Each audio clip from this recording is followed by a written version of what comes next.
New charges for the boy wonder of the investment world, a young man who made a fortune dealing in houses and cars. But Rob Wojcik exposed him as a greedy schemer who was in a lot of financial trouble. Now he's in legal trouble too. Rob? You know, this guy didn't have a care in the world until about a month ago. That's when I featured him in a little segment I call the Hall of Shame.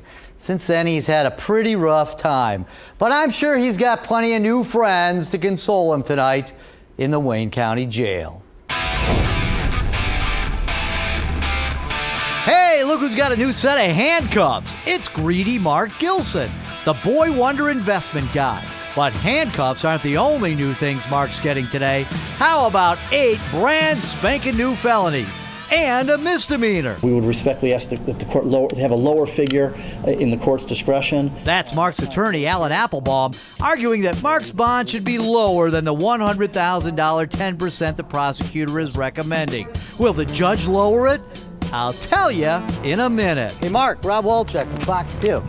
Can I talk to you for a few minutes? Last month, I told you all about Mark Gilson. Mark had taken money from Tiffany, a lady who answered an ad on Craigslist. Mark had advertised that he owned a construction company that could help fix up investment properties. He lies so much that I think he believes his lies. That's right, Mark didn't own anything except a bunch of smooth lines to talk Tiffany out of $20,000. But that's nothing. Well, he looked awful young to be so successful. Mark talked Ellen out of more than $60,000 in a similar investment deal. Don't hire him for construction work or remodeling, because then he tries to get you involved in other deals too. His clients say Mark lures them in with simple ads on Craigslist looking for investors.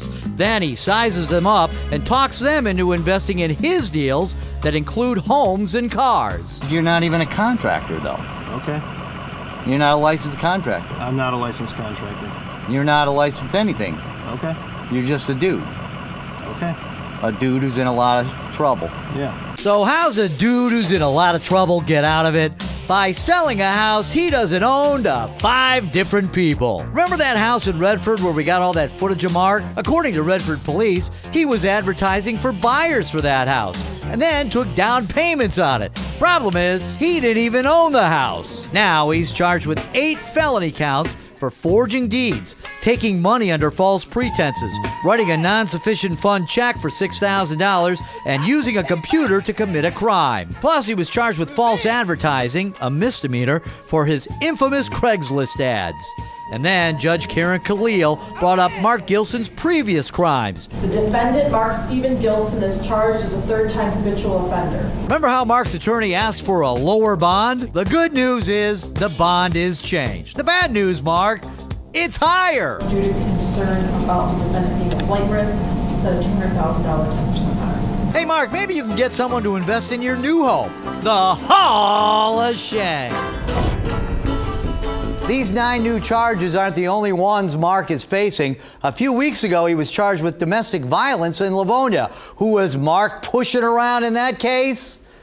His mom.